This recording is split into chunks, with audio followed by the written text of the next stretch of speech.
আমার আজকের রাতটা যদি শেষ রাত হয়ে যায়, কত মানুষ রাতের বেলায় ঘুম গেছে সুস্থ, সকালবেলা আর জাগ্রত হইতে পারে নাই। আমারও যদি পরিস্থিতিটা এমন হয়ে যায়, আমারও যদি জীবনের খাতায় সওয়াবের চাইতে পাপ বেশি হয়ে যায়, কিয়ামতের দিন আল্লাহ তাআলার সামনে পাপীদের কাতারে দাঁড়ানো লাগবে।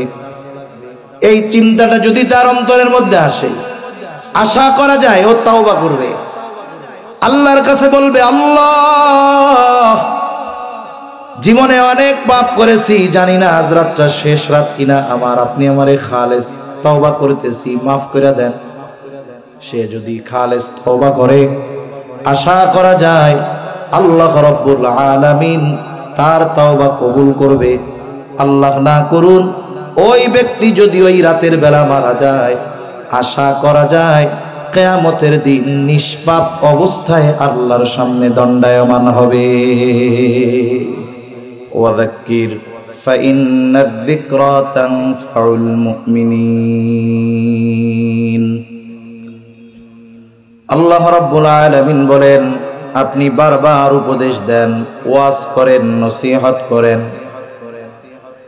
কেন আপনি বারবার উপদেশ দিবেন, ওয়াজ করবেন? কারণ কি? আল্লাহ তাআলা কারণও বর্ণনা করে বলেন, ফাইন্নায যিকরা তানফাউল মুমিনিন। কারণ ওয়াজ, নসিহত, উপদেশ এটা হলো মুমিনের জন্য উপকারী। আল্লাহ তাআলা শুধু আমার আপনার নবীকে ওয়াজ করার নির্দেশ দিয়েছেন এমনটা নয়, বরং নিজেও ওয়াজ করেছেন। কত ওয়াজ করেছেন আল্লাহ! কোরআনুল কারীমের মধ্যে যত আয়াত আছে, সমস্ত আয়াতগুলোর মধ্যে 500 আয়াত হলো বিধানাবলী সংক্রান্ত আয়াত। এই 500 আয়াত ব্যতীত যত আয়াত আছে, সবগুলোর মধ্যে ওয়াজ, নসিহত, উপদেশ, উপমা, ঘটনা। আল্লাহ তাআলা এই আয়াতগুলোর মধ্যে জান্নাতের নাজ-নেয়ামতের কথা বর্ণনা করেছেন, জাহান্নামের শাস্তির কথা বর্ণনা করেছেন, অতীতের অনেক অবাধ্য উম্মতদের কথা বর্ণনা করেছেন, অনেক বাধ্য উম্মত বা জাতির কথা আল্লাহ তাআলা বর্ণনা করেছেন, নবীদের ঘটনা আল্লাহ তাআলা বলেছেন, আবার নবী ছাড়া অনেক বুজুর্গদের ঘটনাও আল্লাহ তাআলা কোরআনে বলেছেন। আবার ঘটনা বর্ণনা করে ওই ঘটনাকে আল্লাহ তাআলা আহসানুল কসস হিসাবে স্বীকৃতি দিয়েছে। সবচেয়ে সুন্দর ঘটনা আল্লাহ তাআলা কোরআনে বর্ণনা করছেন। এজন্য আমাদের দেশে কিছু ভাই আছে, বলে ওয়াজ হবে কোরআন হাদিস থেকে, এদের কথা ভুল। বলে ওয়াজ হবে কোরআন হাদিসের আলোকে, ঠিক কিনা বলেন? ওয়াজ কোরআন হাদিসের আলোকে হবে। এজন্য অনেক সময় দেখা যায় বয়ানের মধ্যে যদি কেউ কোনো বিষয়কে বোঝানোর জন্য কোরআন হাদিসে নাই এমন কোনো ঘটনা বর্ণনা করে, তখন তাকে তিরস্কার করে, দেখ কিসসা কওয়েন না হুজুর। এরকম বলার লোক সমাজে আছে না নাই? এটা যারা বলে, এটা তাদের জ্ঞানের গভীরতা কম থাকার কারণে বলে। তাহলে মূলত দ্বীনি আলোচনা হয় কোরআন হাদিসের আলোকে। এখানে কোরআন সুন্নাহর কথা থাকে, আরো কিছু কথা থাকে যেগুলা কোরআন সুন্নাহ সমর্থিত, কোরআন হাদিস সমর্থিত। এজন্য আল্লাহ তাআলা কোরআনুল কারীমে ওয়াজ করেছেন, নবীজিকে ওয়াজ করার নির্দেশ আল্লাহ তাআলা দিয়েছেন। নবীজি ও সাহাবায়ে কেরাম ওয়াজ করেছেন। কত ওয়াজ নবীজি করেছেন। আমাদের মসজিদের খতিব সাহেবেরা শুধুমাত্র জুমার দিন ওয়াজ করে বয়ান করে। আমাদের দেশে মসজিদের উদ্যোগে মাহফিল হয়, যুব সমাজের উদ্যোগে মাহফিল হয়, এলাকাবাসীর উদ্যোগে মাহফিল হয়, সংগঠনের উদ্যোগে মাহফিল হয়, মাদ্রাসার উদ্যোগে মাহফিল হয়।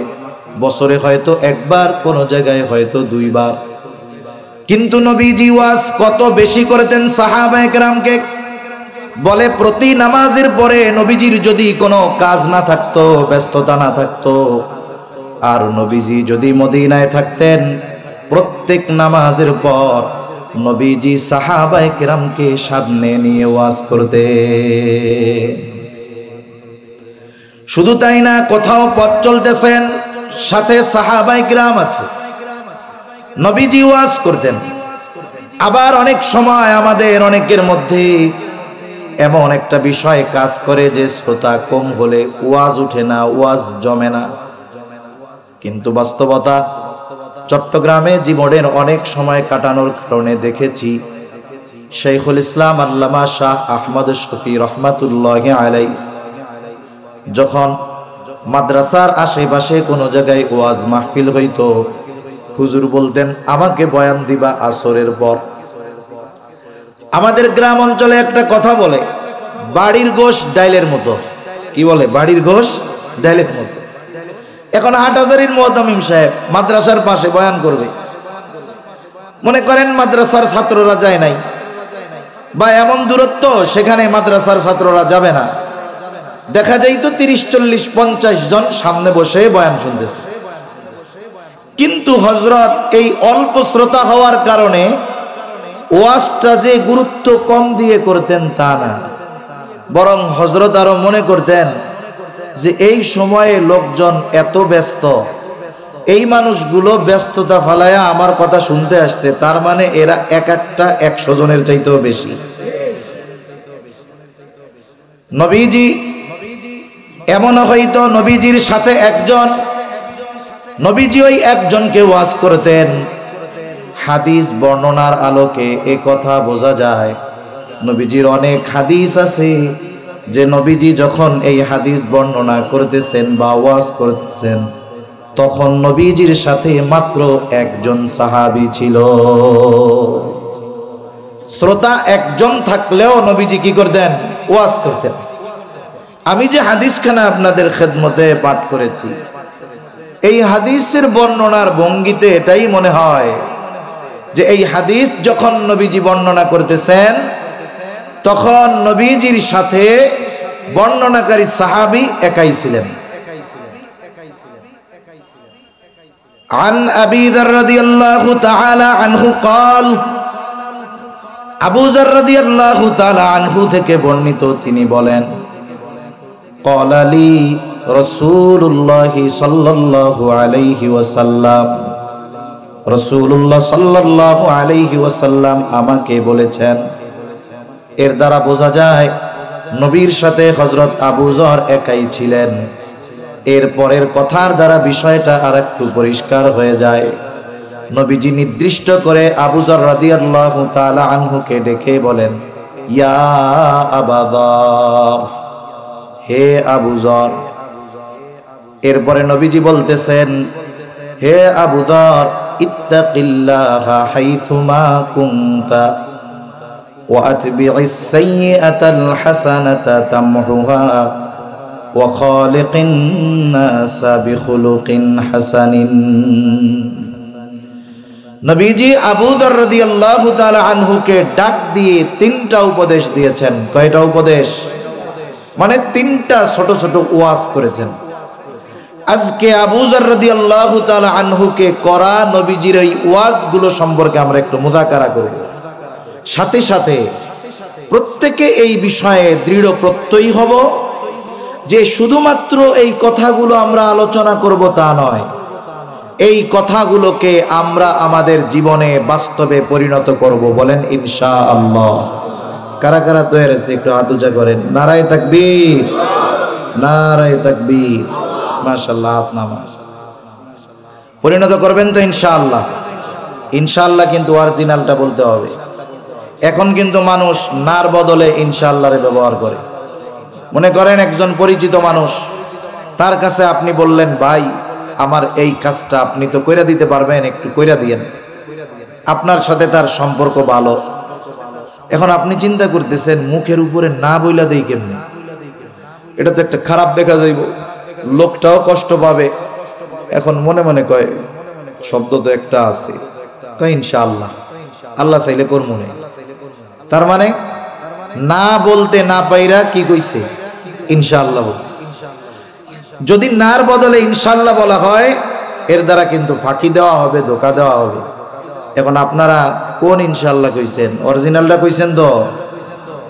আল্লাহ কবুল করুক, বলি আমিন। এক নম্বর নির্দেশ, নবীজি বলেন ইত্তাকিল্লাহা হাইসুমা কুনতা। হে আবু যর, তুমি যেখানেই থাকো না কেন আল্লাহ তাআলাকে ভয় করবা, আল্লাহ তাআলাকে ভয় করবা। তাকওয়া শব্দ এটা আমাদের পরিচিত এক শব্দ। সাধারণত তাকওয়া শব্দের দুইটি অর্থ বেশি ব্যবহার হয়। এক নম্বর অর্থ, তাকওয়া অর্থ হলো ভয় করা, ভয় করা। এখন সাধারণত একজন মানুষ অপর আর একজন মানুষকে দুইটি কারণে ভয় করে। কয়টি কারণে? ভাই আওয়াজটা একটু শক্ত বানাইতে পারবেন? আর একটু রিভার্ব দিয়ে আর একটু ছেড়ে দেন। এমনি সুন্দর হইতেছে মাশাআল্লাহ। আমি অসুস্থ তো আমার বলতে কষ্ট হইতেছে, এমনি মাইক খুব সুন্দর। তাকওয়া শব্দের দুইটা অর্থ সাধারণত ব্যবহার হয়। এক নম্বর অর্থ হলো ভয় করা, ভয় করা।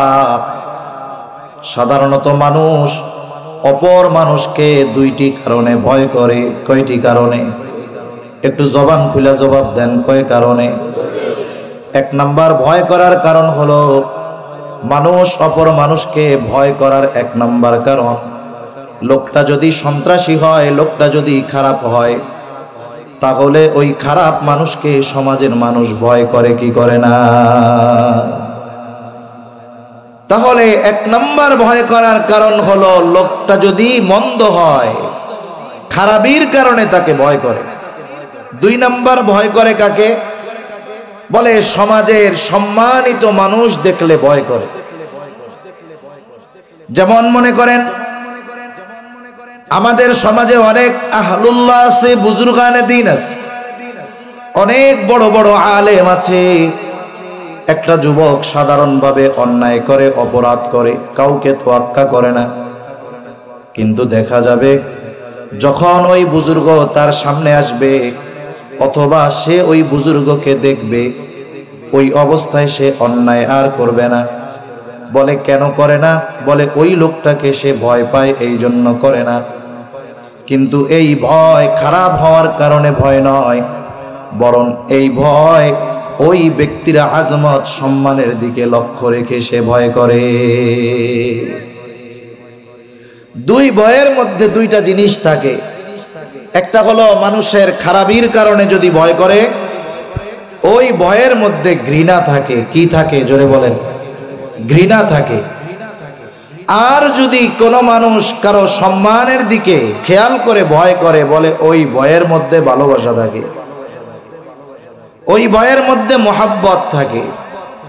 আল্লাহ তাআলাকে বান্দা ভয় করে দ্বিতীয় প্রকারের ভয়, তার আজমত, তার সম্মান, তার মর্যাদার দিকে খেয়াল রেখে বান্দা ভয় করে। আর এই ভয়ের মধ্যে আল্লাহর প্রতি বান্দার ভালোবাসা থাকে। ঠিক কিনা বলেন? তাকওয়া শব্দের অর্থ হলো বিরত থাকা, বেঁচে থাকা। কি থেকে বান্দা বেঁচে থাকবে? বলে যেই আল্লাহর আজমতের দিকে খেয়াল রেখে তাকে ভয় করে, বলে আল্লাহ তাআলার নিষেধ সমূহ থেকে সে বেঁচে থাকবে। তার মানে দুইটা শব্দের সমন্বয় যদি আমরা ঘটাই, বিষয়টা এমন হয়, যেই ব্যক্তি আল্লাহর আজমতের দিকে খেয়াল রেখে আল্লাহকে ভয় করে আল্লাহ তাআলার নিষেধ সমূহ থেকে বেঁচে থাকে, এটাই হলো তাকওয়া। আর যেই ব্যক্তি এই কাজটা করে তার নাম হলো মুত্তাকি। কথা কি বুঝতেছেন? ভাই গরম পানিটা তাড়াতাড়ি আনতে বলেন না, গরম পানি। আমার কথা কি বুঝতেছেন? কষ্ট হচ্ছে না তো? নাকি ঘুম চলে আসতেছে? তাহলে মুত্তাকিকে বলে যে আল্লাহ রাব্বুল আলামিনের আজমতের দিকে খেয়াল রেখে আল্লাহকে ভয় করে তার নিষেধ সমূহ থেকে যে বেঁচে থাকে সে হলো মুত্তাকি। কোরআনুল কারীমে আল্লাহ তাআলা তাকওয়া অর্জনের নির্দেশ দিয়েছেন। আল্লাহ তাআলা কোরআনুল কারীমের মধ্যে বলেন, ইয়া আইয়ুহাল্লাযীনা আমানুত্তাকুল্লাহা হাক্কা তুকাতিহি ওয়ালা তামুতুন্না ইল্লা ওয়া আনতুম মুসলিমুন। আল্লাহ তাআলা বলেন, হে ঈমানদারেরা, তোমরা আল্লাহ তাআলাকে ভয় করো, ভয় করার মতো ভয়, আর মুসলমান না হয়ে তোমরা মৃত্যুবরণ করো না। তাহলে কোরআনুল কারীমে তাকওয়া অর্জনের নির্দেশ যিনি দিয়েছেন তিনি কে? জোরে বলেন। এখন তাকওয়া কাকে বলে, মুত্তাকি কে, এটা তো আগেই বুঝতে পেরেছেন আশা করি। বুঝেন নাই? এখন যদি জিজ্ঞাসা করি যে মুত্তাকি কে, একেবারে সহজ কথায় বুঝাইছি, কে বলতে পারবেন?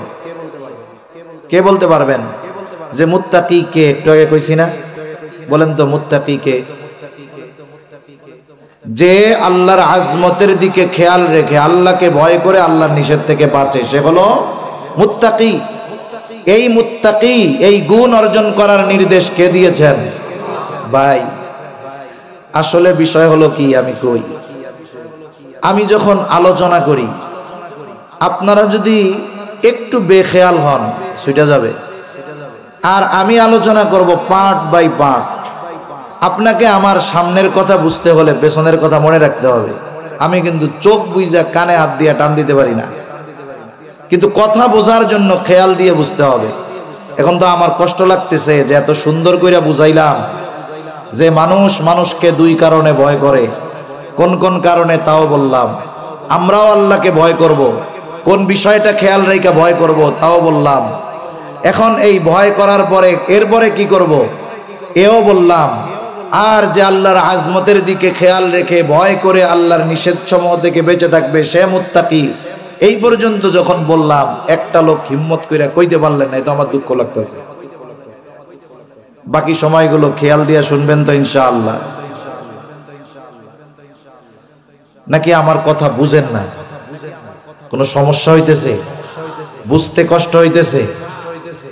আচ্ছা, যদি বুঝতে সমস্যা হয় আল্লাহ যেন আমাকে বোঝানোর মতো ভাষা দেন যেগুলোর দ্বারা আমি আপনাদেরকে কথাগুলো বুঝাইতে পারি। বলেন আমিন। তাহলে মুত্তাকি হওয়ার নির্দেশ দিয়েছেন কে? জোরে বলেন। এই নির্দেশ কোথায় আছে? জোরে বলেন কোথায়? আমি কি কঠিন প্রশ্ন করতেছি আপনাদের? একটা গল্প কই তাইলে শুনেন। সম্ভবত হুসাইন আহমদ মাদানী রহমাতুল্লাহ আলাইহি এক মজলিসের মধ্যে বয়ান করতেছে, আলোচনা করতেছে, বয়ান করে হযরত চলে যাবে। এখন ওই এলাকার একজন ভক্ত ছিল হযরতের, খুব টাকাওয়ালা, সম্পদওয়ালা, দিনদার মানুষ। উনি নিয়ত করছে হযরতকে ওনার বাড়িতে মাহফিলের পরে খানা খাওয়াবে, এটা ওনার ইচ্ছা। হযরতের সাথে আরো 5-7 জন আছে। এই নিয়তে উনি হযরতের পাশে আইসা বসছে, বারবার চেহারার দিকে তাকাইতেছে। হযরত তো আগের থেকেই চিনে। বয়ানের এক ফাঁকে বলতেছে, মিয়া কিছু বলবা নাকি? বলে, জি হুজুর একটু কথা বলবো। তা কি গো বাকো? হযরত আপনার বয়ানের শেষে দোয়ার পরে আমার বাড়িতে আপনাদের সবার দাওয়াত। সে বলছে মূলত হযরত আর তার সাথে যারা সফর সঙ্গী তাদের দাওয়াত। আর হযরত কথা শেষ হওয়ার পরে মাইকে বলতেছে, বয়ানের পরে কেউ যাবেন না, সবার এই লোকের বাড়ি দাওয়াত আছে। একজনের যদি সামর্থ্য থাকেও আয়োজন করার জন্য সময়ের দরকার আছে না নাই? এখন যখন হযরত এই ঘোষণা দিছে, লোকটার চেহারা তো লাল হয়ে গেছে, অবস্থা তো খারাপ। চেহারার দিকে তাকায় হযরত বুঝতে পারছে গড়বড় কিছু হইছে। কি হইছে মিয়া? বলে, হযরত দাওয়াত তো আপনার আর আপনার সফর সঙ্গী যারা তাদের, সবার ইন্তজাম করার সামর্থ্য আল্লাহ দিয়েছে, কিন্তু সময় তো নাই হযরত। চুপ করে দাও। এখন বলে, দাওয়াত সবার, তবে শর্ত আছে। শর্ত হইল আমার সামনে দাঁড়ায়া দোয়ায় কুনুত যে পড়তে পারবো এ আমার সাথে দাওয়াতে যাইব।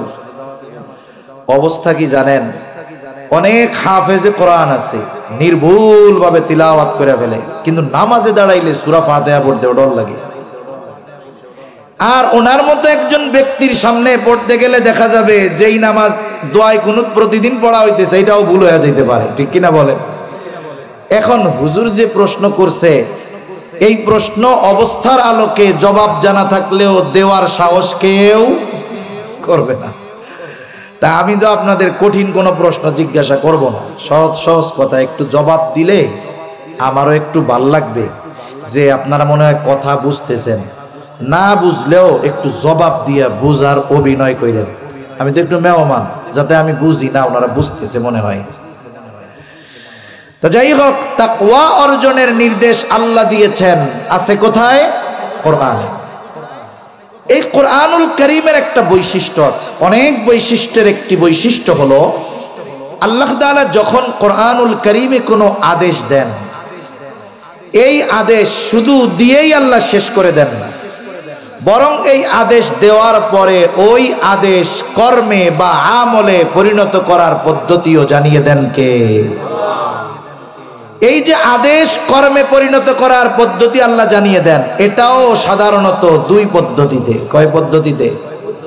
এক নাম্বার পদ্ধতি বলে আদেশ করার সাথে সাথে ওই আদেশ বাস্তবায়নের সুস্পষ্ট নীতিমালাও আল্লাহ বলে দেন। আরেকটা হলো আদেশ করার পরে একেবারে সুস্পষ্টভাবে ওই আদেশ আমল করার পদ্ধতি বলে দেন না, তবে সূত্র জানায়া দেন। অনেক উদাহরণ দেওয়া যাবে, একটা দেই।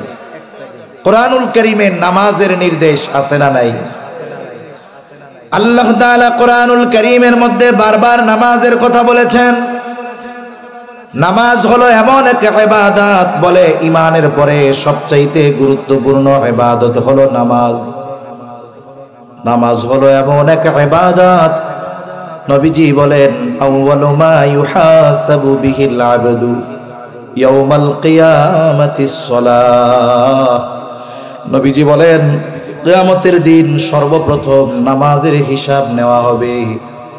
আর এক হাদিসের মধ্যে আর একটু বাড়িয়ে এসেছে, নবীজি বলেন যার নামাজের হিসাব ঠিক হয়ে যাবে তার জন্য বাকি হিসাবগুলো যিনি সহজ করে দিবেন তিনি কে?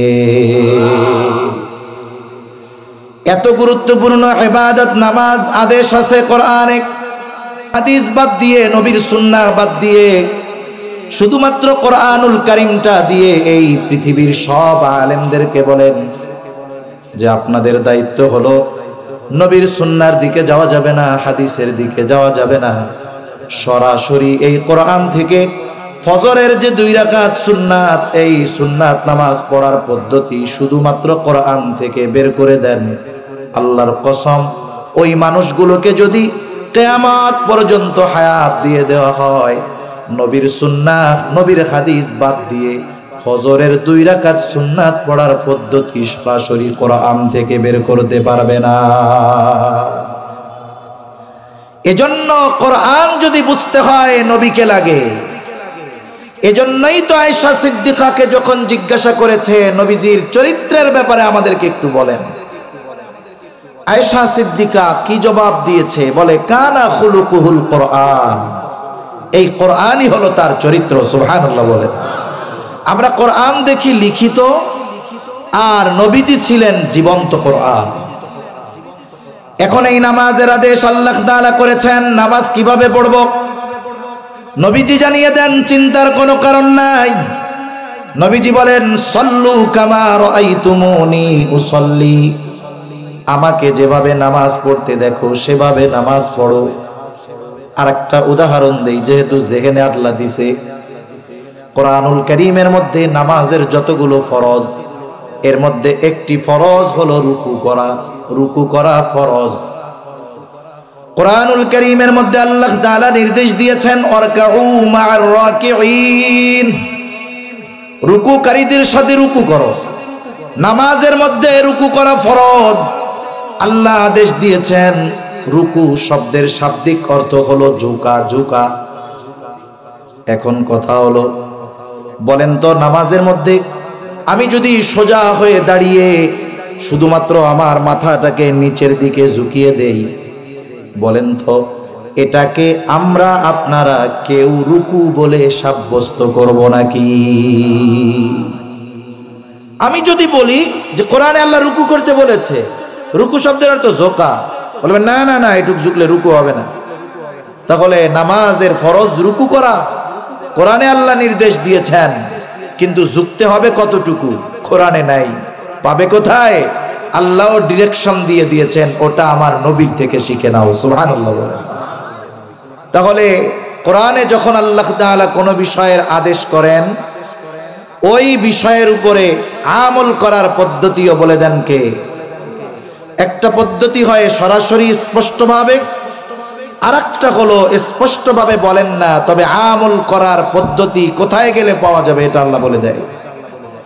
কিন্তু তাকওয়া অর্জনের নির্দেশ করার পর আল্লাহ তাআলা কোনো ডিরেকশন দিয়ে দেন নাই বা সংকেত দিয়ে দেন নাই যে ওই জায়গায় যাও, বরং তাকওয়া কিভাবে অর্জন করতে হবে আল্লাহ তাআলা কোরআনুল কারীমের একাধিক জায়গায় তাকওয়া অর্জনের পদ্ধতি আল্লাহ বলে দিয়েছেন। সুবহানাল্লাহ। এক নাম্বার, একটা দুইটা পদ্ধতি বলবো। এক নাম্বার পদ্ধতি আল্লাহ তাআলা বলেন, ইয়া আইয়ুহাল্লাযীনা আমানুত্তাকুল্লাহ। আল্লাহ তাআলা নির্দেশ দিচ্ছেন, হে ঈমানদারেরা তোমরা মুত্তাকি হও। এখানে আরেকটা কথা বলা দরকার। আল্লাহ তাআলা কোরআনুল কারীমের মধ্যে ঈমানদারদেরকে স্পেসিফিক ভাবে তাকওয়া অর্জনের কথা বলেছেন, আবার সামগ্রিকভাবে সকল মানুষকে তাকওয়া অর্জনের কথা বলেছেন। যেমন সূরাতুন নিসার শুরুতেই রয়েছে, আল্লাহ তাআলা বলেন, ইয়া আইয়ুহান নাসুত্তাকু রাব্বাকুমুল্লাযী খালাকাকুম মিন নাফসিন ওয়াহিদাহ ওয়া খালাকা মিনহা যাওজাহা ওয়া বাথা মিনহুমা রিজালান কাসীরান ওয়া নিসাআ। এই আয়াতের শুরুতে আল্লাহ তাআলা সমগ্র মানব সম্প্রদায়কে উদ্দেশ্য করে তাকওয়ার কথা বলেছেন।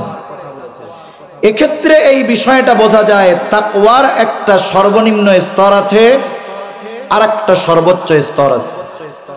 তাকওয়ার সর্বনিম্ন স্তর হলো ঈমান আনা। এই জন্য যখন কোনো কাফের, সেও তো মানুষ, ওই কাফের যখন ঈমান আনে সেও মুত্তাকি হয়, তবে তার মুত্তাকি সর্বনিম্ন স্তরের, সর্বোচ্চ স্তরের হয় নাই। যেমন বাংলাদেশে অনেক বাহিনী আছে, অনেক বাহিনী, এর মধ্যে একটা হলো পুলিশ বাহিনী। এই পুলিশ বাহিনীতে যেই চাকরি করে সে স্বাভাবিক সোলজার হোক আর সে ফার্স্ট ক্লাস অফিসার হোক, জিজ্ঞাসা করলে কি বলে? বলে আমি পুলিশে চাকরি করি। যিনি এসপি কি বলেন? বলে পুলিশ। যিনি ডিআইজি তিনি কি বলেন? পুলিশে চাকরি করি।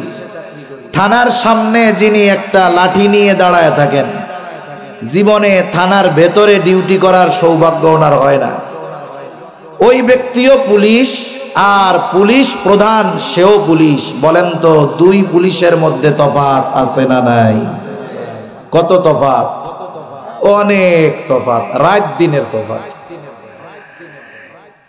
একজন ঈমান এনেছে সেও মুত্তাকি, আর আল্লাহ তাআলা ঈমানদারদেরকে বলতেছেন তাকওয়া অর্জন করো। তার মানে বোঝা গেল সাধারণ মানুষকে উল্লেখ করে আল্লাহ যেই তাকওয়ার কথা বলেছেন, ঈমানদারদেরকে উদ্দেশ্য করে ওই তাকওয়ার কথা আল্লাহ বলেন নাই। তাহলে আমরা তো ঈমানদার, আমাদের কি নিম্ন স্তরের তাকওয়া অর্জন করলে হবে না উচ্চ স্তরের তাকওয়া অর্জন করতে হবে? এই উচ্চ স্তরের তাকওয়া অর্জন করার নির্দেশ আল্লাহ তাআলা দিয়ে বলেন, ইয়া আইয়ুহাল্লাযীনা আমানুত্তাকুল্লাহ। আল্লাহ তাআলা বলেন, হে ঈমানদারেরা তোমরা মুত্তাকি হয়ে যাও। আমি আপনি যদি জিজ্ঞাসা করি আল্লাহ মুত্তাকি হওয়ার নির্দেশ দিলেন, কেমন করে আমরা মুত্তাকি হব? আল্লাহ তাআলা যতগুলো পদ্ধতি বলে দিয়েছেন, এর মধ্যে একটা পদ্ধতি আল্লাহ তাআলা বলেন, ওয়াকুনু মা'আস সাদিকিন। আল্লাহ তাআলা কেমন যেন বলে, বান্দারে তুমি যদি মুত্তাকি হতে চাও সত্যবাদীদের সঙ্গী হয়ে যাও। একটু খেয়াল দিয়ে কথাগুলো শুনতে হবে। আল্লাহ তাআলা কিন্তু বলেন নাই আবেদদের সঙ্গী হয়ে যাও, যারা রাত জেগে ইবাদত করে তাদের সঙ্গী হয়ে যাও, যারা দান সাদাকা বেশি করে তাদের সঙ্গী হয়ে যাও। আল্লাহ তাআলা সত্যবাদিতার কথাকে কেন উল্লেখ করেছেন? বুজুর্গানে দিন বলেন, একটা মানুষ তখনই সত্যবাদিতার গুণে গুণান্বিত হতে পারে যখন তার মধ্যে বাকি সমস্ত গুণ পাওয়া যায়। একটা গল্প বলি, কষ্ট হবে না তো আপনাদের? একেবারে প্রত্যন্ত অঞ্চলে একটা ছেলে, সে শহরে লেখাপড়া করছে। গ্রামের মানুষ আগে, এখনো অনেক জায়গায় আছে যে কোনো মতে যদি আইয়া পাস করে মনে করে এটা হলো আমাদের দেশের সবচাইতে বড় শিক্ষিত, আইয়া পাস করলে। এইরকমও অনেক গ্রাম এখনো আছে।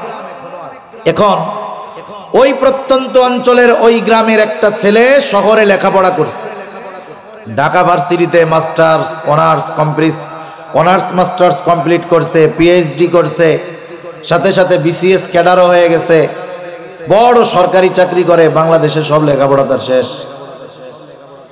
এখন গ্রামে যখন আসছে, গ্রামের মানুষ দলে দলে তারে দেখতে আসছে যে আমাদের গ্রামে এত উচ্চ শিক্ষিত একজন মানুষ, তার চেহারাটা না দেখলে হয়। আগে মানুষ যখন 3-4টা লেটার নিয়ে পাশ করত, 3-4 গ্রাম পর থেকে ওই ব্যক্তিকে দেখার জন্য আসতো। এখন ওই ছেলেকে দেখতে আসছে, সবাই দেখা চলে গেছে, একজন মুরব্বী প্রবীণ মানুষ পাশে দাঁড়ায় আছে। ওই লোকটাকে দাঁড়ানো দেখে ছেলেটা জিজ্ঞাসা করে, চাচা যান, আপনি কি কিছু বলবেন? তা মুরব্বী সহজ সরল মানুষ বলতেছে, বাজার শুনলাম তুমি নাকি অনেক লেখাপড়া শিখছো, সব লেখাপড়া তোমার শেষ, তা তুমি কি লেখাপড়া করছো বাজান? তা উনি বলতেছে, চাচা আমি ঢাকা ভার্সিটি থেকে অনার্স শেষ করেছি, মাস্টার্স কমপ্লিট করেছি, অমুক বিষয়ের উপরে আমি পিএইচডি করেছি, আবার সাথে সাথে ফাঁকে বিসিএসও দিয়ে দিয়েছিলাম, একেবারে বড় সরকারি এক চাকরি পেয়েছি। এখন মুরব্বী তো বুঝে যে আইয়া পাস করলে বড় শিক্ষিত। মুরব্বী কি বুঝে? আইয়া পাস করলে বড় শিক্ষিত। এখন মুরব্বী কপালটা গুছায় জিজ্ঞেস করে, বাজান এত লেখাপড়া তো করলা, তুমি কি আইয়া পাস করছিলা আব্বা? এখন কন্ত যেই ছেলে আইয়া পাস করবে না, সে কি অনার্সে ভর্তির যোগ্য বলে বিবেচিত হবে? তার মানে একজনের পরিচয় জিজ্ঞাসা করছে, আপনার নাম কি? বলে আমার নাম মুফতি অমক।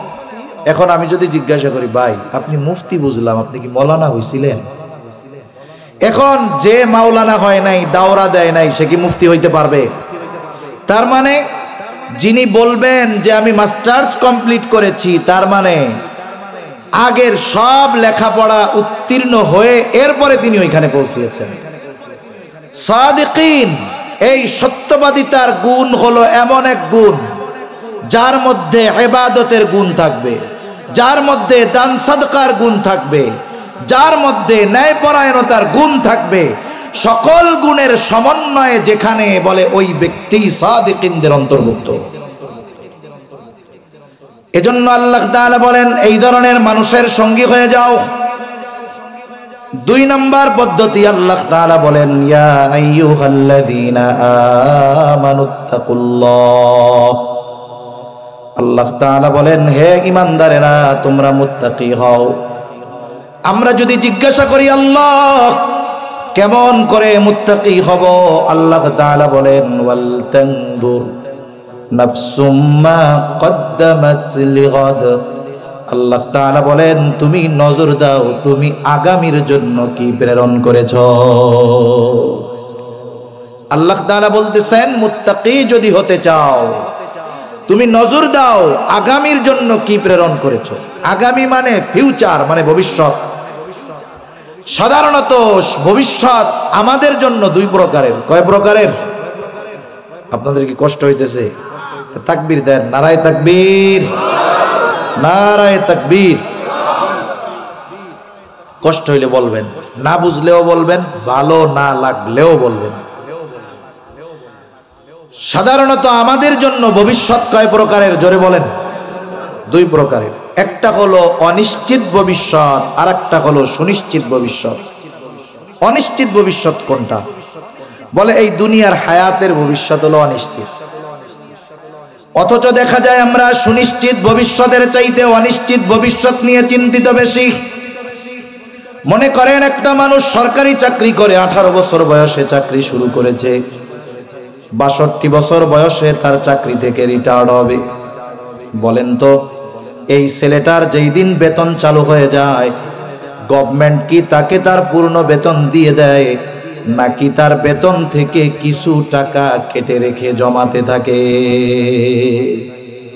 কিছু টাকা জমায়। এটা দিবে কোন সময়? ওই 62 বছর পরে চাকরি যখন ছাড়বে। কেন দিবে? চিন্তা করবে 20 বছর থেকে 62 বছর, এই 42 বছর আমার অধীনে চাকরি কইরা লোকটা জীবন যৌবন সব শেষ করে দিল।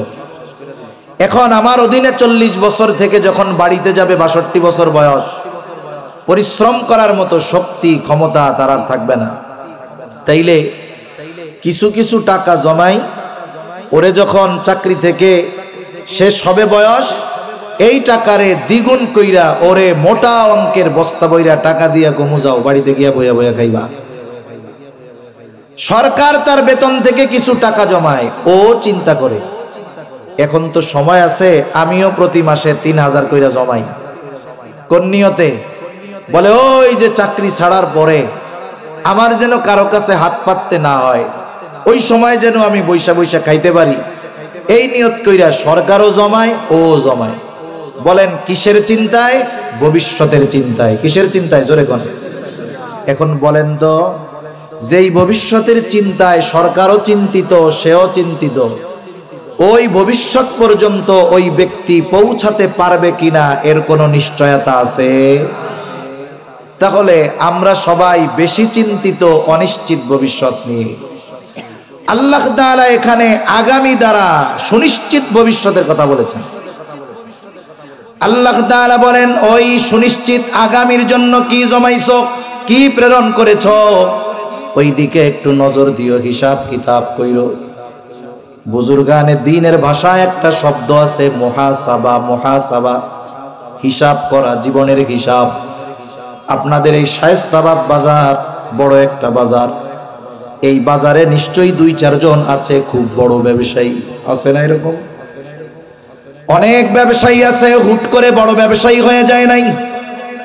জীবনের শুরু ছিল একেবারে হয়তো অল্প কিছু পুঁজি নিয়ে, কিন্তু নিয়ম মাফিক ব্যবসার নিয়মতান্ত্রিকতা রক্ষা করার কারণে, পরিশ্রম করার কারণে, হিসাব নিকাশ ঠিক রাখার কারণে একটা সময় বড় ব্যবসায়ী হয়ে গেছে। সাধারণত সফল ব্যবসায়ী যারা, এরা তাদের ব্যবসার 4টা হিসাব কমপক্ষে প্রতিদিন করে। কয়টা হিসাব? জোরে বলেন কয়টা? 1 নাম্বার, রাতের বেলা যখন তার বাজার বন্ধ হয়ে যায়, 9টার সময় বন্ধ, সে 8টার সময় দোকানের শাটার নামিয়ে দেয়। দোকানের ভিতর এবার বসে সে ইবাদত করে এমনটা নয়, বরং কর্মচারী সকলকে নিয়ে বসে আর হিসাব করতে শুরু করে। 1 নাম্বার হিসাব করে আজকে বেচা কেনা কত হলো, 2 নাম্বার হিসাব কত টাকার মাল কিনলো, 3 নাম্বার হিসাব আজকে বাকি কত গেল, 4 নাম্বার হিসাবটা হলো এইগুলার উপরে ভিত্তি করে একটা সংখ্যা বের করে যে আজকে আমার লাভ থাকতে পারে কত টাকা। যে যেই ব্যবসা করে, যে যে ব্যবসায় দক্ষ, একটা সেলের উপরে নির্ভর করে, বিক্রয়ের উপরে নির্ভর করে সে লভ্যাংশের পরিমাণ বের করে ফেলতে পারবে। মুদি দোকানদার যদি 1 লাখ বিক্রি করে, আপনি যদি তাকে জিজ্ঞাসা করেন লাভ কত হয়েছে, সে লাভের পরিমাণ যা বলবে হয়তো 19-20 হতে পারে, এর বেশি হবে না। আবার কিছু ব্যবসা আছে A to Z সমান লাভ করে দিতে পারবে, যেমন সিমেন্টের ব্যবসা, রডের ব্যবসা। এখন হিসাব করছে, কথার কথা, সেল হইছে 1 লক্ষ টাকা, বিক্রি কত হইছে? 1 লাখ। এখন হিসাব করছে মাল কিনছি এত টাকার, যেটা কিনছে ওটা তো আছেই দোকানে। এরপরে হিসাব করতেছে বাকি গেছে 25,000, বাকি কত গেছে? এখন হিসাব করে দেখে আমার 1 লাখে লাভই হয় 20,000। বলেন তো, আজকে 1 লক্ষ টাকা বিক্রয়ে তার যে লাভ হয়, সেই লাভের টাকা তার পকেটে আছে, বরং আরো 5,000 মূলধন থেকে নাই। আর বাকির নাম হলো ফাঁকি। বাকি যখন কারো কাছে যায় ওই টাকা ওঠানো খুব খবর আছে। এজন্য অনেক দোকানে লেখা থাকে যে বাকি দিয়া আপনাকে বিপদে ফেলতে চাই না। বাকি দিলে অসুস্থ হয়ে যায়, আত্মীয় স্বজন মারা যায়, পেটে ব্যথা হয়, এই জন্য অনেক দোকানদার বাকি দিতে চায় না। এখন ও চিন্তা করতেছে এভাবে যদি চলতে থাকে আমার সেল বাড়লো কিন্তু আমার তো টাকা থাকতেছে না। এখন কি করে? কর্মচারীদের বলে, এই সব আগামীকাল যদি আমার বাপও আসে খবরদার বাকি দিবি না। যেই 25,000 বাকি গেছে ওই 25,000 আমার সেল করা লাগবে না। সেল আমার 75,000 হোক, নগদে হোক, লাভ আবার 5,000 কম হোক, কোনো অসুবিধা নাই, কিন্তু বাকি দেওয়া যাবে না। এই কথা বলে দোকানে তালা মেরে বাড়িতে চলে যায়। এর দ্বারা কি বোঝা গেল? একজন দোকানদার তার রাতের বেলা হিসাবের মাধ্যমে আগামী দিনের ব্যবসার কর্মপন্থা নির্ধারিত করে যে আমার আগামী দিনের ব্যবসাটা এইভাবে চালাতে হবে। অনুরূপভাবে এই হিসাব শুধু টাকা পয়সার বেলায় করলে হবে না, এই হিসাবটা আমাদের জীবনের সাথেও করার দরকার আছে না নাই? এজন্য বুজুর্গানে দিন মুহাসাবার কথা বলেন। মুহাসাবা হলো নিজের সাথে নিজে হিসাব করা। কি হিসাব করব? রাতের বেলা বিছানায় শুয়েছি, বিছানায় শুয়ে মোবাইলটা না ধরে একটু চিন্তা করব যে আজকে সারাদিন ভালো কাজ কয়টা করলাম, মন্দ কাজ কয়টা করলাম। একটা মানুষ যদি নিজের সারাদিনের ভালো কাজ আর মন্দ কাজের হিসাব বের করতে চায় 10 ঘন্টা লাগবে না, 10 মিনিট যথেষ্ট, ঠিক কিনা বলেন? এরপরে সে হিসাব করে দেখলো আজকে দিনে মন্দ কাজ বেশি, ভালো কাজ কম, অথবা ভালো কাজ বেশি মন্দ কাজ কম, তাহলে তো ভালো কথা। কিন্তু যখন চিন্তা করবে আজকে সারাদিনে আমার মন্দ কাজ বেশি ভালো কাজ কম, তার মধ্যে হয়তো এই চিন্তা আসবে যে হায় রে, আমার আজকের রাতটা যদি শেষ রাত হয়ে যায়। কত মানুষ রাতের বেলায় ঘুম গেছে সুস্থ, সকালবেলা আর জাগ্রত হইতে পারে নাই। আমারও যদি পরিস্থিতিটা এমন হয়ে যায়, আমারও যদি জীবনের খাতায় সওয়াবের চাইতে পাপ বেশি হয়ে যায়, কিয়ামতের দিন আল্লাহ তাআলার সামনে পাপীদের কাতারে দাঁড়ানো লাগবে। এই চিন্তাটা যদি তার অন্তরের মধ্যে আসে, আশা করা যায় ও তাওবা করবে, আল্লাহর কাছে বলবে, আল্লাহ জীবনে অনেক পাপ করেছি, জানি না আজ রাতটা শেষ রাত কিনা, আপনি আমারে খালেস তওবা করতেছি, মাফ করে দেন। সে যদি খালেস তওবা করে, আশা করা যায় আল্লাহ রাব্বুল আলামিন তার তওবা কবুল করবে। আল্লাহ না করুন ওই ব্যক্তি যদি ওই রাতের বেলা মারা যায়, আশা করা যায় কিয়ামতের দিন নিষ্পাপ অবস্থায় আল্লাহর সামনে দণ্ডায়মান হবে। এজন্য রাতে শোবার সময় একটু চিন্তা করা দরকার, জীবনের হিসাব করা দরকার যে এই ঘুম যদি আমার শেষ ঘুম হয়, কারণ ঘুমকে বলা হয় মৃত্যুর মতো, আর নাওমু কাল মাউত, মৃত্যু হলো, ঘুম হলো মৃত্যুর মতো। আর যদি না জাগতে পারি তাহলে কি হবে? এজন্য প্রতি রাত্রে জীবনের একটু হিসাব করা দরকার আছে না নাই? যে আখেরাতে ভালো থাকার জন্য কি পাঠাইতেছি একটু হিসাব করা দরকার। ঘটনা শোনাই, হাদিসের ঘটনা। হাদিসের মধ্যে এক জালেমের ঘটনা আসছে, তার নাম হইল কিফিল। ভাই ভলিউমটা একটু বাড়া, আওয়াজটা ছাড়ে না, টন টন করে। জালেম কিফিল এর ঘটনা একবার দুইবার না, নবীজি বারবার বর্ণনা করছেন। জালেম কিফিল, কাফা লাম দিয়া তার নামটা আসছে। তার ব্যাপারে হাদিসে আসছে এমন কোন পাপ নাই যে এই কিফিল করে নাই। জালেম কিফিলের মন্দ কর্মর গুলার মধ্যে একটা মন্দ কর্ম ছিল, সে মানুষকে সুদের উপরে টাকা দিত, মানুষকে সুদের উপরে টাকা দিত। একদিন এক বিধবা সুন্দরী মহিলা অভাবের তাড়নায় জালেম কিফিলের কাছে আসছে, কিফিল আমারে কিছু টাকা ধার দাও। জালেম কিফিল বলে, আমি ধার দিতে পারবো না, সুদের উপরে নিতে পারো। আমাকে মাসে মাসে বা সপ্তাহে সপ্তাহে টাকার বিপরীতে এত সুদ দিতে হবে।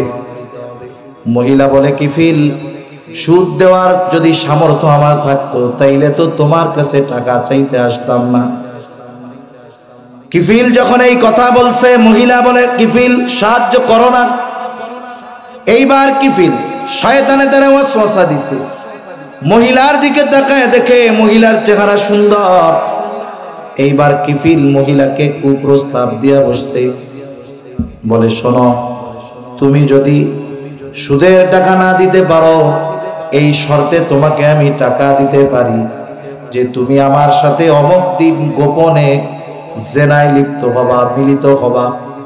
হাদিসের মধ্যে আসছে, কাদাল ফাকিরু আইয়াকুনা কুফরা, দরিদ্রতা মানুষকে কুফরি পর্যন্ত পৌঁছায়া দেয়। এই জন্য দেখবেন অনেক অঞ্চলে এমন আছে, অল্প কিছু টাকার বিনিময়ে কেউ কাদিয়ানি হয়ে যায়, কেউ খ্রিস্টান হয়ে যায়। ঈমানের মতো এই সম্পদের মূল্য না বোঝার কারণে ৫-১০ হাজার টাকায় তারা ঈমানকে বিক্রয় করে দেয়। আবার সমাজের অনেক মানুষ অভাবের তাড়নায় পাপে জড়িত হয়ে যায়। জালেম কিফিলের এই প্রস্তাব মহিলা অভাবের কারণে মাইনা নিস, বলে, ঠিক আছে, টাকাটা আগে দাও। হাদিসের মধ্যে আসছে, কিফিল ৬০ দিরহাম দিছে। কয় দিরহাম? ৬০ দিরহাম। এইবার জালেম কিফিল নির্ধারিত দিনে মহিলার বাড়িতে উপস্থিত হয়ে গেছে। এইবার জালেম কিফিল তার কর্ম করার জন্য প্রস্তুতি নিচ্ছে। অপর দিক দিয়া মহিলা ভয়ে থরথর করে কাঁপতেছে। এই অবস্থা দেখে জালেম কিফিল মহিলাকে জিজ্ঞাসা করে, মহিলা, আমি তো তোমারে জোর করি নাই, তুমি তো আমার দেওয়া শর্ত মেনে টাকা ধার নিছো, তাইলে এখন কেন এমন করতেছ? মহিলা বলে, কিফিল, আমি তো অভাবের কারণে তোমার কাছ থেকে শর্তে রাজি হয়ে টাকাটা নিয়েছি রে কিফিল। আমি তো কোনো দুশ্চরিত্রা নারী নই, কিন্তু অভাব আমাকে তোমার শর্তে রাজি হতে বাধ্য করেছে কিফিল। আমি কোনোদিন এই ধরনের পাপাচারে লিপ্ত হই নাই। আমি কাঁপতেছি এই কারণে, তোমার সাথে যদি জেনা করি আর আমি যদি মারা যাই, তাহলে আগামীকাল আগামী দিন আল্লাহ তাআলার সামনে হাসরের ময়দানে আমি একজন জেনাকারিনী হিসাবে উপস্থিত হব। ও কিফিল, আমি তো আল্লাহর ভয়ে কান্না করতেছি, অন্য কোনো কারণে নয়। এই কথাটুকু জালেম কিফিলের কান দিয়া ঢুকে হৃদয় পর্যন্ত পৌঁছায় গেছে। জালেম কিফিলের অন্তর চিন্তা করতেছে, আহারে, আমি তো এমন কোনো পাপ নাই, করি নাই, অথচ মহিলা পাপ ইচ্ছা করে করতেছে না, বাধ্য হয়েছে। এরপরেও পাপ করার ব্যাপারে আল্লাহর কত ভয়। মহিলার এই কথা জালেম কিফিলের অন্তর ছুঁয়ে গেছে। জালেম কিফিল মহিলাকে বলে, যাও মহিলা, তোমারে যে টাকা দিয়েছিলাম এটা তোমারে সদকা করে দিলাম, দেওয়া লাগবে না। শোনো, আমি তাওবা করলাম, আজকে থেকে আর কোনো মন্দ কাজ করব না। তাওবা কইরা জালেম কিফিল বাড়িতে ফিরে গেছে। বলে, কেমন জালেম, যার ব্যাপারে নবীজি বলেন এমন কোনো পাপ নাই যে জালেম কিফিল করে নাই। তাওবা কইরা রাতে বাড়ি গিয়ে শুয়ে পড়ছে। ঘটনাক্রমে রাতের বেলায় কিফিল মারা গেছে।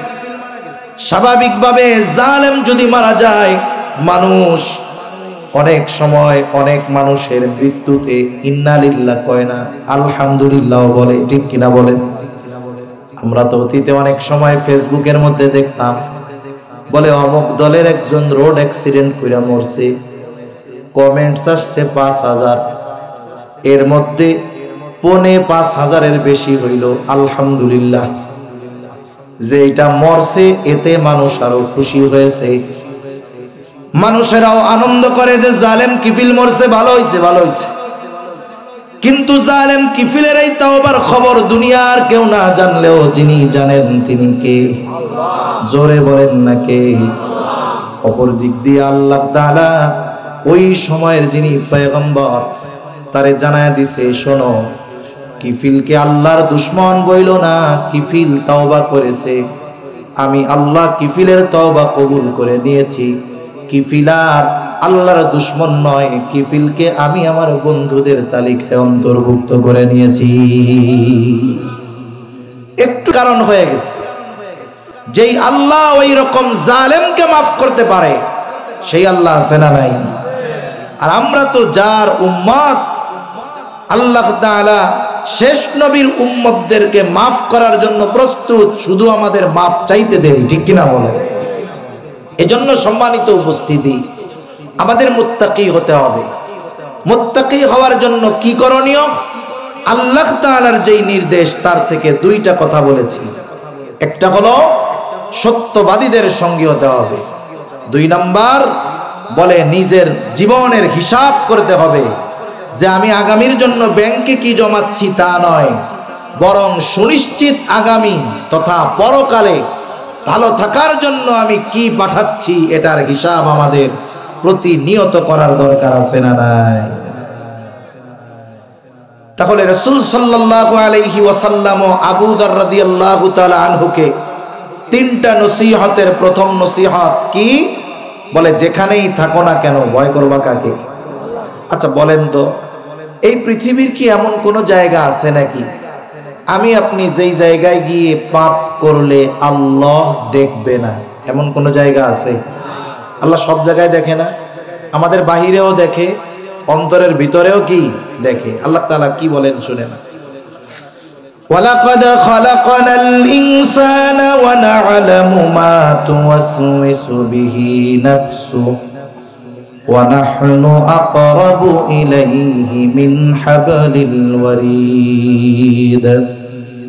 আল্লাহ তাআলা বলেন, আমি মানুষ সৃষ্টি করেছি, শুধু তাই না, ওয়া না'লামু মা তুওয়াসওয়িসু বিহি নাফসুহু, আমি জানি কোন জিনিস তাদের অন্তরের মধ্যে ওয়াসওয়াসা দেয়। এই পৃথিবীতে অনেক আধুনিক মেশিন বের হয়েছে, ওই মেশিনের মধ্যে যদি আমাকে আপনাকে ঢুকায় দেওয়া হয়, আমার আপনার শরীরের কোন কোন অর্গান গুলো অসুস্থ হতে পারে সেটাও জানা যায়। দেখবেন মাঝে মধ্যে খবরে আসে যে রাষ্ট্রপতি তার হেলথ ফলো আপ করানোর জন্য সিঙ্গাপুরে গেছে, স্বাস্থ্য পরীক্ষা করার জন্য, চিকিৎসা নিতে না। এই সময় কেন যায়?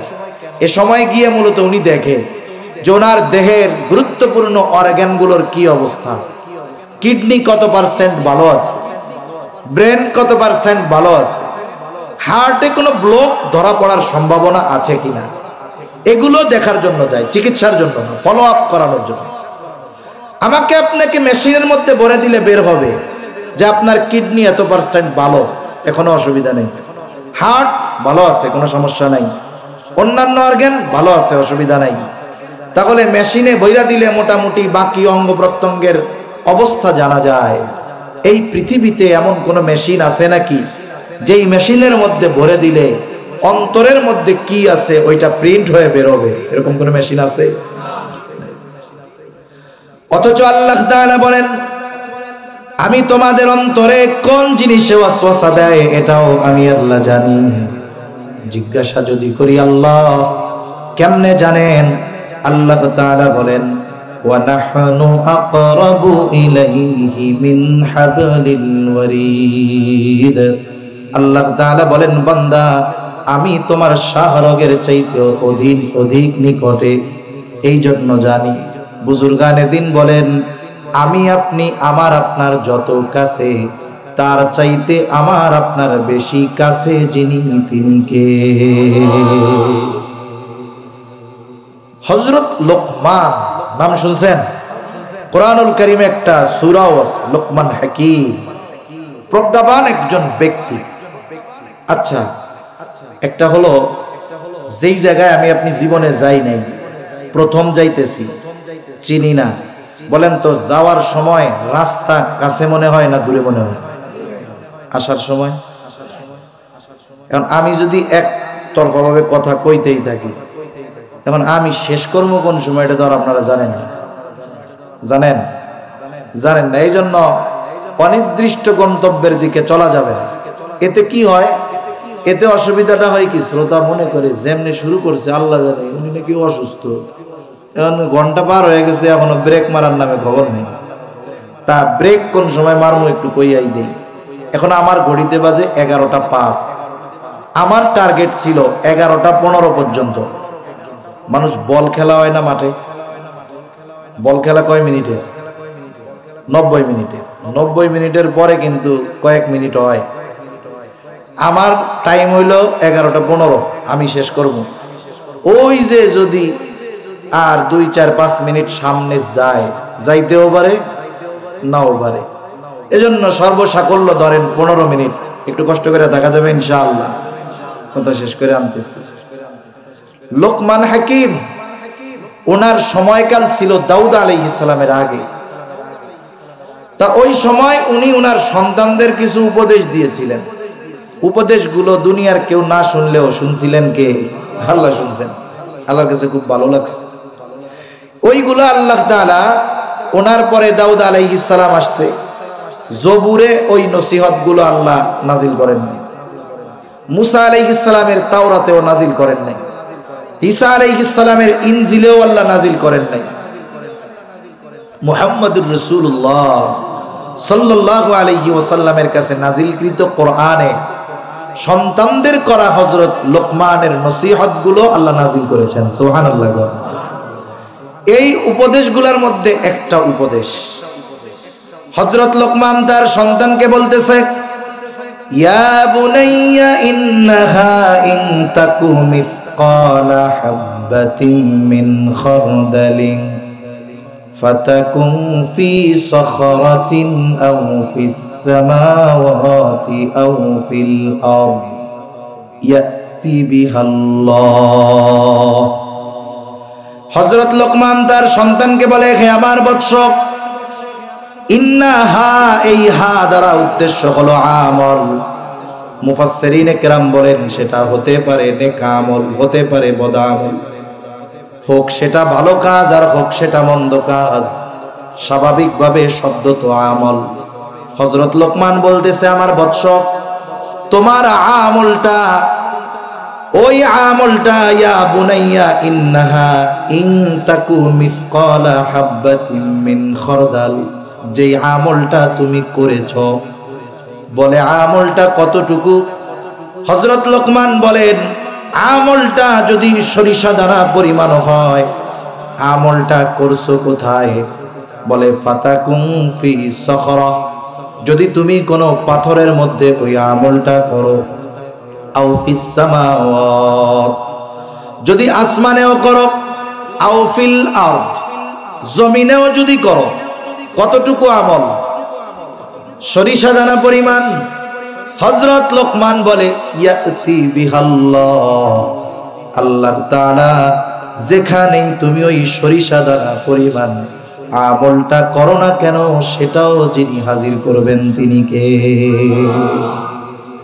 এই আয়াতের তাফসীরে একটা হাদিস আসছে। হাদিসটা হলো আনাস রাদিয়াল্লাহু তাআলা আনহু থেকে বর্ণিত। নবীজি বলতেছে, তোমাদের কেউ যদি কোনো আমল করে, সেটা সরিষা দানা পরিমাণ হইতে পারে। বলে কোথায়? বলে এমন একটা পাথরের মধ্যে, যেই পাথরের দরজাও নাই, জানালাও নাই। এখন বলেন তো, যেই পাথরে যাওয়ার রাস্তা নাই, বের হওয়ার রাস্তা নাই, ওই পাথরের মধ্যে গিয়া কারো আমল করা কি সম্ভব? সম্ভব তো না।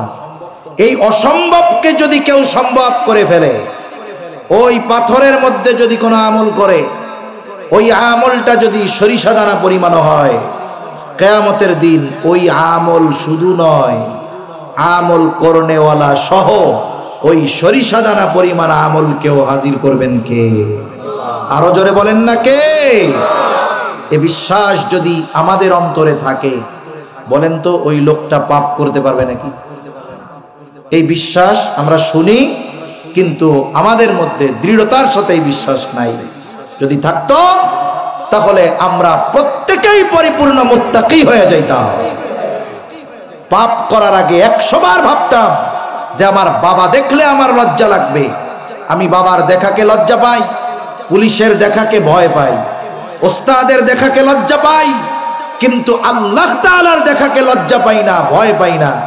যে আল্লাহ আমাকে বানিয়েছেন, যে আল্লাহ আমাকে রিজিক দেন, যে আল্লাহ আমার স্রষ্টা, ওই আল্লাহ সৃষ্টি জগতের এমন জায়গা নাই যেখানে তিনি দেখেন না, কোথাও গিয়ে পাপ করার সুযোগ নাই, অথচ পাপ করি, আল্লাহ দেখেন, লজ্জা পাই না। এজন্য উচিত সর্ব অবস্থায় এই চিন্তা করা, দেখেন কে? জোরে বলেন কে? আল্লাহ তাআলা দেখেন। এই বিশ্বাস যদি আমার আপনার দিলে পরিপূর্ণভাবে গেঁথে নিতে পারি, আল্লাহর কসম আমার আপনার চরিত্র মানুষের সামনে যেমন হবে, মানুষের অন্তরালে রাতের আধারে একাকী নিবৃতে আমার চরিত্রটা অনুরূপ হয়ে যাবে। আল্লাহর প্রতি এই বিশ্বাস ছাড়া আল্লাহর কসম প্রকৃত মুত্তাকি হওয়া সম্ভব নয়। আল্লাহ আমাদের পরিপূর্ণ মুত্তাকি হওয়ার তৌফিক দান করেন। তাহলে নবীজি হযরত আবু যর রাদিয়াল্লাহু তাআলা আনহুকে এক নাম্বার নসিহত করেছে, হে আবু যর, যেখানেই থাকো না কেন ভয় করবা কাকে? জোরে বলেন। দুই নাম্বার নসিহত, ওয়া আতবি'is সাইয়্যাতাল হাসানাতা তামহুহা। তোমার দ্বারা যদি কখনো মন্দ কাজ হয়ে যায়, নেকের কাজ করবা, ভালো কাজ করবা। মনে রাখতে হবে, মন্দ কাজটা যেমন, বিপরীতে ভালো কাজটাও তেমন হতে হবে, কমপক্ষে সমপর্যায়ের হতে হবে। যেমন কিছু মন্দ পাপ আছে, সেটা হলো কবিরা গুনাহ। কবিরা গুনাহ, এই মন্দ থেকে যদি বাঁচতে হয় তাওবা করতে হবে, ঠিক কিনা বলেন? আবার কিছু গুনাহ আছে শুধু মৌখিক তাওবার দ্বারা কাজ হবে না। একটা লোক সারা জীবন মানুষের হক নষ্ট করছে, মানুষের সম্পদ মেরে খেয়েছে, মানুষের জমি দখল দিয়েছে, এখন বয়স হয়ে গেছে 60 বছর, চিন্তা করে হায়াত তো শেষ, এখন আর আগের মতো চোখে দেখে না, এখন চিন্তা করছে আর পাপ টাপ করা যাবে না। এইবার সৌদি আরব চলে গেছে উমরা করার জন্য, হজও করে, 3 মাস অন্তর উমরাও করে। মক্কার আশেপাশের দোকানগুলোয় 1000 দানার তাসবিহ পাওয়া যায়। একটা তাসবিহ কিনা আনছে, আগে মসজিদে যাইতো না, এখন মসজিদ থেকে বাহিরই হয় না। 1000 দানার তাসবিহ নিয়ে শুধু কয় আস্তাগফিরুল্লাহ, আস্তাগফিরুল্লাহ, আল্লাহ মাফ করে দেন। এই লোকটা যদি কিয়ামত পর্যন্ত হায়াত পায় আর যদি আস্তাগফিরুল্লাহ অনবরত পড়তে থাকে, আল্লাহর কসম ওই ব্যক্তি বান্দার হক আদায় না করা পর্যন্ত ওর তাওবা আল্লাহ কবুল করবে না। এজন্য গুনাহ যেমন, এর বিপরীতে তাওবাটাও তেমন হতে হবে। তার মানে মন্দ কাজটা যেমন, এর বিপরীতে ভালো কাজটাও কমপক্ষে ওই লেভেলের হইতে হবে। মনে করেন আমি একজন মুরব্বীর সাথে খারাপ আচরণ করে ফেলছি, কথার কথা, তখন কি করতে হবে? তার কাছে গিয়ে আমার ক্ষমা চাইতে হবে, মাপ চাইতে হবে, এটা হলো ভালো কাজ। কবিরা গুনাহ হয়েছে, আল্লাহর কাছে মাপ চাইতে হবে। অন্যের হক নষ্ট করা হয়ে গেছে, আল্লাহর কাছে মাপ চাওয়ার আগে তার কাছে মাপ চাইতে হবে, যে ভাই আপনার এই হক নষ্ট করেছিলাম, মাফ করে দেন। আল্লাহর কাছে বলবো, আল্লাহ আমাকে হক নষ্ট করেছিলাম, আপনিও মাফ করে দেন, সেও তো মাফ করে দিয়েছে। তার মানে মন্দ কাজের বিপরীতে ভালো কাজটা ওই লেভেলের হতে হবে। আর আল্লাহ তাআলাও বলেন, ইন্নাল হাসানাতি ইউযহিবুনাস সাইয়্যাত, নিশ্চয়ই ভালো কাজ মন্দ কাজকে মিটিয়ে দেয়। 3 নাম্বার উপদেশ, নবীজি বলেন, ওয়া খালিকিন নাসা বিখুলুকিন হাসানিন, মানুষের সাথে সদাচরণ করবা, ভালো ব্যবহার করবা। 2টা দিক, একটা হলো নিজে উত্তম চরিত্রের অধিকারী হবা। নিজে উত্তম চরিত্রের অধিকারী হলে লাভ কি? আমাদের চরিত্র যদি উত্তম চরিত্র হয়, লাভ কি? আবু হুরায়রা রাদিয়াল্লাহু তাআলা আনহু থেকে বর্ণিত হাদিস, নবীজিকে জিজ্ঞাসা করা হলো, ইয়া রাসূলুল্লাহ, মিজানের মধ্যে সবচাইতে ওজন হবে কোন আমল? আমল ওজন দেওয়া হবে, কত বড় দেখা হবে না, এটারে গণনাও করা হবে না। তার মানে মিজান অর্থাৎ দাড়ি পাল্লা, এটা লাগে কেন? বলে ওজন দেওয়ার জন্য। মিজানের মধ্যে সবচাইতে ওজন হবে কোন আমল? নবীজি বলেন, নামাজের কথা নবীজি বলেন নাই, রোজার কথা বলেন নাই, হজের কথা বলেন নাই। নবীজি বলেছেন মিজানের মধ্যে সবচাইতে ওজন হবে যে আমল, সেটার নাম হলো উত্তম চরিত্র। সেজন্য আমরা নিজেরা আগে উত্তম চরিত্র অর্জন করব। এখন বলেন, আমার চরিত্র যদি ভালো হয় তাহলেই না আমি মানুষের সাথে সদাচরণ করতে পারবো। আমার চরিত্র যদি খারাপ হয় আমি অন্যের সাথে কি ভালো ব্যবহার করব? তাহলে দিক দুইটা আসে, একটা হলো নিজে ভালো চরিত্র অর্জন করো, সাথে সাথে মানুষের সাথে সদাচরণ করো। এই যে মানুষের সাথে সদাচরণ, এটা ব্যাপক অর্থবোধক একটি শব্দ। সদাচার, মাতা পিতার সাথে সদাচরণ, আত্মীয় স্বজনের সাথে সদাচরণ, অমুসলিমের সাথেও আছে সদাচরণ, আত্মীয় স্বজনের সাথে আছে সদাচরণ, প্রতিবেশীর সাথে আছে সদাচরণ, মানুষ মানুষ হিসাবে মানুষের উপরে আছে সদাচরণ। তাহলে তার মানে উদ্দেশ্য কি? যে যেই মানুষটা তোমার কাছে যেমন আচরণ প্রাপ্য তার সাথে তেমন আচরণ করো। এ কথা বলতে গেলে অনেক সময় লেগে যায়, একটা দুইটা উদাহরণ দিই, এরপরে শেষ। মনে করেন প্রতিবেশীর সাথে সদাচরণ করার দরকার আছে না নাই? আমাদের গ্রাম অঞ্চলগুলোতে বেশি হয় যে মানুষের সাথে মানুষের সবচাইতে বেশি শত্রুতা থাকে প্রতিবেশীর সাথে। বাড়ির জমি নিয়ে খালি ঠেলাঠেলি, একটার সাথে আর একটার চেহারা দেখে না, গ্যাঞ্জাম করে, কয়দিন পর পর আমিন ডাইকা মারামারি করে। আর আমিনও খুশি হয়, বেজাল রেখা যাবো, কয় মাস পর পর আমার ডাকবো। এটা হলো আমার নিয়মিত কাস্টমার। এখন প্রতিবেশীর সাথে আমরা অনেক সময় খারাপ আচরণ, অথচ দেখেন নবীজি কি বলেন প্রতিবেশীর ব্যাপারে?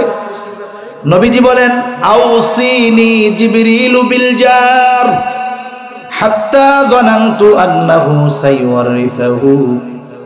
নবীজি বলেন, জিবরাইল আমাকে প্রতিবেশীর ব্যাপারে এত উপদেশ দিচ্ছিল, আমি মনে করেছিলাম হয়তো প্রতিবেশীকে আমার ওয়ারিশ বানায়া দেওয়া হবে। মানে মারা যাওয়ার পরে আমার সম্পদের একটা অংশ হয়তো প্রতিবেশীকেও দিয়ে দেওয়া হবে। এত গুরুত্ব দিচ্ছে প্রতিবেশীর হকের ব্যাপারে।